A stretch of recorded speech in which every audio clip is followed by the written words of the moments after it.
சுபானக மக்களே, என்ன மக்களே, வீட்டுக்குள்ள இருக்க பாதி பேர் பயங்கரமான அறிவாளியா இருக்காங்களா ப்ரோ? நான் கூட என்னமோ ஏதோ நினைச்சிட்டேன். இதுக்கு முன்னாடி ஒரு வீடியோல கூட சொல்லியிருந்திருப்பேன், வீட்டுக்குள்ள பாதி பேர் மக்கு மாதிரி சுத்திட்டு இருக்காங்க, ஒண்ணுத்துக்கு ஆக மாட்டேங்காங்கன்னு சொல்லிட்டு. அப்ப நீங்க கூட பல பேர் என்கிட்ட வந்து சொன்னீங்க, இல்ல ப்ரோ பாதி பேர்லாம் இல்ல, வீடு மொத்தமாவே மக்கு மாதிரி தான் சுத்திட்டு இருக்கு, நீங்க தான் பாதி பேர் நினைச்சிட்டு இருக்கீங்க, நல்லா பிக் பாஸ் பாருங்கன்னு சொன்னீங்க. இப்பதான் ஒத்து பார்த்தா இப்பதானே தெரியுது பூரா பயில மக்கா தான் இருக்கான்னு சொல்லிட்டு. ஏங்க இவ்வளவு மோசமா இருக்காங்க? இந்த வீட்டுக்குள்ள ஓப்பன் நாமினேஷன் எதுக்குங்க கொடுப்பாங்க? நல்லா யோசிங்க. ஓப்பன் நாமினேஷன் எதுக்கு கொடுப்பாங்க? வீட்டுக்குள்ள இருக்க எல்லாருமே நாமினேஷன்ல வரணும். அது மட்டும் இல்லாம வீட்டுக்குள்ள இருக்க யார் யார் முதுகுல குத்துறா அப்படிங்கிற விஷயத்தை பார்க்கணும்னு சொல்லி தான் இந்த ஓப்பன் நாமினேஷன் வைப்பாங்க. ஆனா இந்த ஓப்பன் நாமினேஷனை இவ்வளவு சேஃபா விளையாடி இன்னைக்கு தான் ப்ரோ பாக்குறேன். அதுவும் வீட்டுக்குள்ள ரெண்டு பீஸ் உங்க கையில கிடைச்சு போச்சு ப்ரோ. இந்த 2 பீஸை போட்டு குத்துக்கிட்டே இருக்காங்க. அப்ப அந்த 2 பீஸ் என்னதான் பண்ணும் சொல்லுங்க? பாவம், அந்த 2 பீஸும் அடி மேல அடி வாங்கி செதஞ்சு போய் வீட்டுக்குள்ள கிடக்குது. ஆனா இதுக்கு பிக் பாஸ் ரொம்ப வருத்தப்பட்டு இருப்பாரு. ஓப்பன் நாமினேஷன் வச்சா எல்லாரும் நாமினேஷன்ல வருவாங்க, வளைச்சு குத்துவாங்கன்னு சொல்லிட்டு தான் பிக் பாஸ் பிளான் பண்ணியிருப்பாரு. இதுக்கு க்ளோஸ் நாமினேஷன் வச்சு விட்டுருந்துருக்கலாம். ஏன்னா பிக் பாஸ் பொறுத்தவரைக்கு இங்க இவர் தான் கேம் விளையாண்டுருக்காரு. என்ன ஆச்சுன்னா, வீட்டுக்குள்ள ஆக்சுவலா இந்த வாரத்துக்கான ஓப்பன் நாமினேஷன் வச்சுட்டாங்க. ஓகேவா? இந்த வாரம் வந்து க்ளோஸ் நாமினேஷன் கிடையாது, ஓப்பன் நாமினேஷன் வச்சுட்டாங்க. அப்போ ஓப்பன் நாமினேஷன் பொறுத்தவரைக்கும் நமக்கு தெரியும், எல்லாருமே மாத்தி குத்தி மோஸ்ட்லி எல்லாரையுமே நாமினேஷன்ல கொண்டு வர ட்ரை பண்ணுவாங்க. ஓகேவா? பட் நம்ம சீசனை பொறுத்தவரைக்கும் என்ன பண்றாங்க தெரியுமா? அப்படி பண்ணல. வீட்டுக்குள்ள 2 பேரை கையில் எடுத்துக்கிட்டாங்க. முக்கியமா வைல்ட் கார்டு. அப்பா, வைல்ட் கார்டு இருக்கான்லே, ஐயோ, அவனுக்கு கையில நீங்க சொன்ன மாதிரி அந்த கண்டென்ட் மட்டும் தான் இருக்கு ப்ரோ. ஒவ்வொருத்தரை பத்தி கண்டென்ட் மட்டும் தான் கையில வச்சிருக்காங்க. மற்றபடி இந்த பிக் பாஸ் எப்படி பிளே பண்ணணும், இந்த பிக் பாஸ்ல எப்படி ஸ்ட்ராட்டஜி யூஸ் பண்ணணும், இந்த மாதிரி விஷயங்கள்லாம் உனக்கு தெரியல. அது நல்லாவே தெரிஞ்சு போச்சு. ஏன்னா சரி, பிக் பாஸ் ஹவுஸ் மேட்ஸ் தான் 2 பேர் மேல கோவத்துல இருக்காங்க. யார் மேல?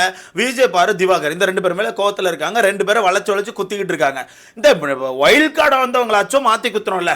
ஏன்னா இந்த ஓப்பன் நாமினேஷன் அப்படிங்கிறத கவுண்ட் பண்ணுவாங்க, யாருக்கு என்ன ஓட்டுகள் வந்துட்டு இருக்கு அப்படிங்கிறத கவுண்ட் பண்ணி குத்துவாங்க. இது லாஸ்ட் சீசன் நடந்துச்சு நினைக்கிறேன். லாஸ்ட் சீசன் தான் நினைக்கிறேன். கவுண்ட் பண்ணிட்டே இருந்தாங்க. 2 ஓட்டு வந்துட்டா மாத்தி குத்து, 2 ஓட்டு வந்துட்டா இவங்களுக்கு மாத்தி குத்துன்னு சொல்லிட்டு கவுண்ட் பண்ணி எல்லார் மேலே ஓட்டு போட்டு எல்லாருமே நாமினேஷன்ல கொண்டு வந்திருப்பாங்க ப்ரோ. ஆனா இப்போ இந்த வீட்டுக்குள்ள என்ன நடந்துச்சு தெரியுமா?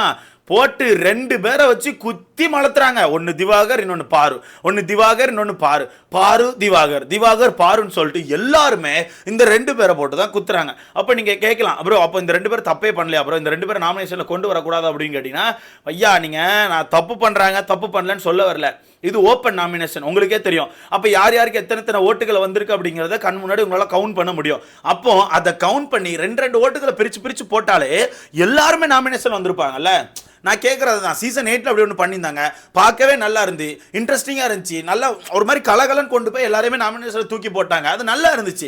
ஆனால் இவங்க 2 பேரை மட்டும் குத்திக்கிட்டே இருக்காங்க. ஓகேவா? இல்லை எனக்கு தெரிஞ்ச ஒரு 2-3 பேர் மட்டும் தான் அந்த நாமினேஷனை கரெக்டாக பண்ண மாதிரி இருந்து. ஒன்று தண்ணி படம், இன்னொன்று துஷார்னு நினைக்கிறேன், இன்னொன்று யார் விஜய் பார்வா, இன்னொன்று யாரோ ஒருத்தவங்க பண்ணாங்க. இந்த 2-3 பேர் மட்டும்தான் இந்த நாமினேஷனை கரெக்டாக பண்ணாங்க. இந்த நாமினேஷனுக்குள்ளே மாட்டாமல் தப்பிச்சுட்டு இருப்பாங்கல்ல, அவங்கள கரெக்டாக பண்ணாங்க. இதில் பாரு கூட பார்த்தீங்கன்னா விக்கல் சுக்ரம் நாமினேட் பண்ணியிருப்பாங்க. ஏன்னா விக்கல் சுக்ரமே நாமினேஷன்ல வர மாட்டேங்காரு, தப்பிச்சு போயிட்டு இருக்காரு. அப்படி இருக்கும்போது ஓப்பன் நாமினேஷன் உங்க கண்ணு முன்னாடியே கவுண்ட்ஸ் இருக்குது, ஓட்டுகள் கவுண்ட்ஸ் இருக்குது. அப்ப அதை கனெக்ட் பண்ணி ஓட் பண்றதை விட்டுட்டு வன்மத்தை மட்டும் தான் இங்கேயும் காட்டுறாங்க. வன்மத்தை மட்டும் தான் இங்க பிக் பாஸ் தான் ஒரு ப்ளே பண்ணியிருக்காரு. மொத்தம் 12 பேர் நாமினேஷன்ல வந்திருக்காங்க ப்ரோ. இந்த 12 பேர் எப்படி நாமினேஷன்ல வந்தாங்க தெரியுமா? பிக் பாஸ் என்ன பண்ணிட்டாருன்னா, ஒரு ஓட்டுகள் வந்த ஆட்களை கூட நாமினேஷன்ல எடுத்துட்டாரு. ஆமா, 1 ஓட்டுகள் தான் நினைக்கிறேன், 1 ஓட்டுகளா 2 ஓட்டுகளா, 1 ஓட்டுகள் தான் நினைக்கிறேன். 1 ஓட்டுகள் வந்த ஆட்களை கூட நாமினேஷன்ல தூக்கி போட்டார். இதுக்கு அந்த மனுஷன் பேசாம ஃபுல் நாமினேஷனே சொல்லிட்டு போயிருக்கலாம். ஏன்னா அவர் ஏதோ பிளான் போடுறாரு, ஆனா நடக்கிறது என்னமோ வேற மாதிரி இருக்குது. கடைசியில் அந்த மனுஷன் திருப்பி அந்த விஷயத்தை மாத்திட்டு இருக்காரு உட்காந்து. அந்த வகையில பாவம் தான் அந்த மனுஷன். இப்போ ஒரு 12 பேர் நாமினேஷன்ல மாட்டிருக்காங்க. ஆக்சுவலா 15 பேர் நினைச்சிட்டு இருந்தோம். ஏன்னா ஒயில் கார்டு இதுக்குள்ள வந்துருவாங்கன்னு சொல்லிட்டு இருந்தாங்க. ஓகேவா? ஒயில் கார்டு இதுக்குள்ள வந்துருவாங்கன்னு சொல்லிட்டு இருந்தாங்க. பார்த்தா ஒயில் கார்டு வரல, ஒயில் கார்டை வெளியே எடுத்துட்டாங்க. ஒயில் கார்டு இல்லாம மொத்தம் 12 பேர் நாமினேஷன்ல மாட்டிருக்காங்க. 2 பேர் நாமினேஷன் ஃபீல்ல தப்பிச்சிருக்காங்க, 2 பேர் ஓட்டுகளே வாங்காம நாமினேஷன்ல தப்பிச்சிருக்காங்க. யார் என்னென்ன விஷயங்கள் அப்படிங்கறத பாத்துறலாம். மொத்தம் 12 பேர் மாட்டிருக்காங்க. அந்த 12 பேரை சொல்லிடுறேன், யாரை காப்பாற்ற போறீங்க அப்படிங்கறத நீங்க சொல்லுங்க. 1 வினோத் அவர்கள், 2வது பிரவீன், 3வது காமு மாமா நல்லா பெர்ஃபார்ம் பண்ற மாதிரி இருக்காரு. அப்பப்போ காணாம போயிடுறாரு, அப்பப்போ வராரு, அப்பப்போ கூட்டணி சேர்றாரு. ஸோ காமு மாமாக்கான கேம் பிளே பார்க்கலாம் இந்த வாரம் எப்படி இருக்குன்னு. அடுத்த 4வது ரம்யா எனக்கு தெரிஞ்ச அவுட்டு நண்பர்களே. ஏன்னா ரம்யா கிட்ட எல்லாம் கண்டென்ட் இல்லை, அது சும்மா அம்மா அக்கா தங்கச்சின்னு என்னத்தையோ அந்த ஒரு உறவு முறையை கொண்டாடிட்டு அதை வச்சு தப்பிக்கலான்னு பார்த்தாங்க. இப்போ நாமினேஷன் வந்துட்டாங்க. ரம்யா கஷ்டம் தான். அடுத்த எஃப்ஜே வெளியே போக மாட்டான், வாய்ப்பே கிடையாது. நான் சொல்றேன், அது ஒரு ரீசன் இருக்கு, எஃப்ஜே வெளியே போக மாட்டான். அடுத்தது சபரி கஷ்டம், அவர் சேனல் ப்ராடக்ட் பயங்கரமான ஓட்டுகளை வாங்கிடுவாப்ல. அது மட்டும் இல்லாமல் எப்படி நடிப்பு போட்டு உள்ள இருந்துருவாப்ல. அடுத்தது வியானா அவர்கள் சொல்லவே வேண்டாம். வியானாலாம் வெளியே போக மாட்டாங்க கைஸ். வியானாலாம் வெளியே போகிறதுக்கான வாய்ப்பே கிடையாது. ஏன்னா 30 இன்ஸ்டாகிராம் அக்கௌண்ட் ஓப்பன் ஆயிருக்கு ஒரு ஆளுக்கு. அப்படி இருக்க போது என்னென்ன விஷயங்களை பண்ணி வச்சிருப்பாங்கன்னு சொல்லிட்டு யோசித்து பார்த்துக்கோங்க. வியானாலாம் வெளியே போகிறதுக்கான வாய்ப்பே கிடையாது. அடுத்த கெமி அவர்கள், கெமி எனக்கு தெரிஞ்சு டவுட் தான். அடுத்த ஏன்னா கெமி வந்து நல்ல பிளேயர் தான், ஆனால் பெர்ஃபார்ம் பண்ண மாட்டேங்காங்க. பெர்ஃபார்ம் பண்ணணும், எல்லா விஷயத்திலும் இறங்கி நான் விளையாடுறேன்னு சொல்லி முன்னாடி போய் நிற்கணும். நான் விளையாடுறேன்னு சொல்லி போகிறது மட்டும் மேட்ரு கிடையாது, நான் விளையாடுறேன்னு சொல்லி போகிறது மட்டும் மேட்ரு கிடையாது. அங்கே இறங்கி இப்போ ஆளாக சம்பவம் பண்ணணும். அந்த வகையில் கெமி கொஞ்சம் ஃபெயிலியர் ஆகிட்டு இருக்கான்னு தான் நான் நினைக்கிறேன். அடுத்த விக்கல் சுக்கரம் வெளியே போக மாட்டார். நான் எதுக்கு சொல்கிறேன்னு சொல்லி இந்த ஓட்டுகள் பார்க்கும்போது உங்களுக்கு தெரியும். அடுத்த விஜே பாரு வாய்ப்பே கிடையாது. ஓட்டுகளே இல்லைனா கூட வெளியே தூக்க மாட்டாங்க. ஏன்னா விஜே பாரு இல்லைனா உள்ள கண்டென்ட் இல்லை. அடுத்த துஷார் மாமா வெளியே போகிறதுக்கான வாய்ப்புகள் அதிகம் இருக்குது. ஏன்னா துஷார் மாமாட்டே கண்டென்ட் இல்லை, துஷார் மாமாட்ட சுத்தமாக கண்டென்ட் இல்லை. பட் இப்போ அக்கா வீட்டுக்குள்ள கண்டென்ட்டை கொடுக்க ட்ரை பண்ணிட்டு இருக்காங்க. அது கண்டென்ட் செட் ஆகும்னு நினைக்கிறேன், வெயிட் பண்ணிப்பாங்களா. கடைசியாக திவாகர், இந்த 12 பேர் தான் நாமினேஷன் வந்திருக்காங்க. யார் 2 பேர் தப்பிச்சிருக்காங்கன்னா அரோரா, சுபிக்ஷா. இவங்க 2 பேர் மேலே ஓட்டுகளே விழலை. இப்போ அரோராவெல்லாம் எதுக்கு இந்த வீட்டுக்குள்ள வைக்கணும்னே தெரிய மாட்டேங்குது. போன வாரமே தூக்க வேண்டியது, கலையரசன் மட்டும் தூக்கிட்டு சேவ் பண்ணி வச்சாச்சு. இந்த வாரம் நாமினேஷன்ல வரல. அப்போ இன்னும் கொஞ்சம் ஜாலியாக சுற்றுவாங்க. கண்டென்ட் கொடுத்துட்டு கக்கூசில் கூட்டு சுற்றிக்கிட்டு என்னதையா பண்ணுவாங்க பாருங்க, என்னதையா பண்ணிட்டு சுற்றிட்டு இருப்பாங்க. ஸோ மொத்தத்தில் 12 பேர் நாமினேஷனில் மாட்டிருக்காங்க. இது ஏன் மொக்க நாமினேஷன் சொல்கிறேன்னா, ஃபர்ஸ்ட் பிக் பாஸ் ஹவுஸ்மேட்ஸ் எல்லாம் நாமினேட் பண்ணுறாங்க ப்ரோ.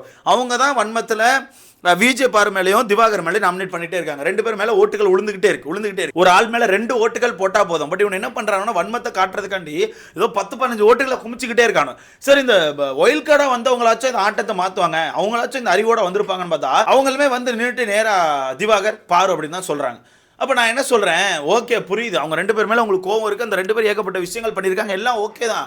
ஐயா ஓப்பன் நாமினேஷன்யா, ஓப்பன் நாமினேஷன் எல்லாருமே நாமினேஷனில் கொண்டு வரலாமே. கரெக்டு தானே ப்ரோ, எல்லாருமே நாமினேஷனில் கொண்டு வரலாமே. கொஞ்சம் ஓட்களை கவுண்ட் பண்ணி இவங்களுக்கு அவங்களுக்கு மாற்றி போட்டிருந்தா கொஞ்சம் பார்க்க ஃபன்னாகவும் இருந்திருக்கும். எல்லாரும் நாமினேஷனில் வந்திருப்பீங்க. யாருக்கு மக்கள் மத்தியில் பல்ஸ் இருக்குன்னு சொல்லி பார்த்துருக்கலாம். ஏகப்பட்ட விஷயங்கள் இருக்குது. பட் எதையுமே பண்ணாமல் மொத்தத்தையும் சொதைப்பிட்டாங்க அப்படிங்கிறதா உண்மை. கடைசியில் பிக் பாஸ் தான் ஒரு பிளானை போட்டு 1 ஓட்டு 2 ஓட்டு வந்தால் எல்லாருமே நாமினேஷன் தூக்கி போட்டிருக்காப்புல. பார்க்கலாம் என்ன நடக்குன்னு சொல்லிட்டு. எனக்கு தெரிஞ்சு ரம்யா அவுட்டு, 2வது கெமி அவுட்டு.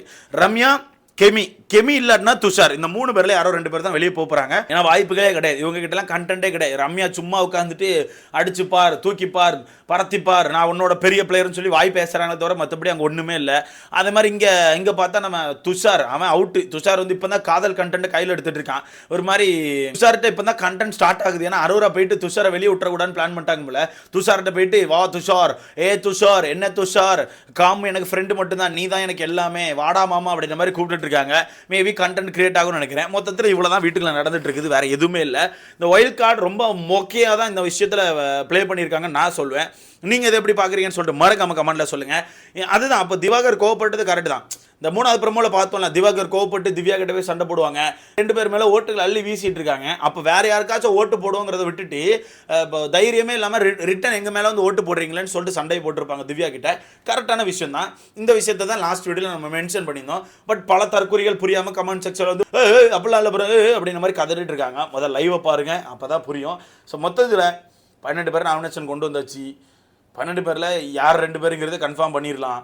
நீங்கள் சொல்லுங்கள் யார் 2 பேருன்னு. அண்ட் பயங்கரமான நாமினேஷன் தான், 12 பேர் இருக்காங்க. யாரை காப்பாற்றுவீங்க, உங்களுக்கான ஓட்டுகள் யாருக்கு இருக்குன்னு சொல்லிட்டு மறக்காம கமெண்ட்ல போட இடத்துல பார்த்து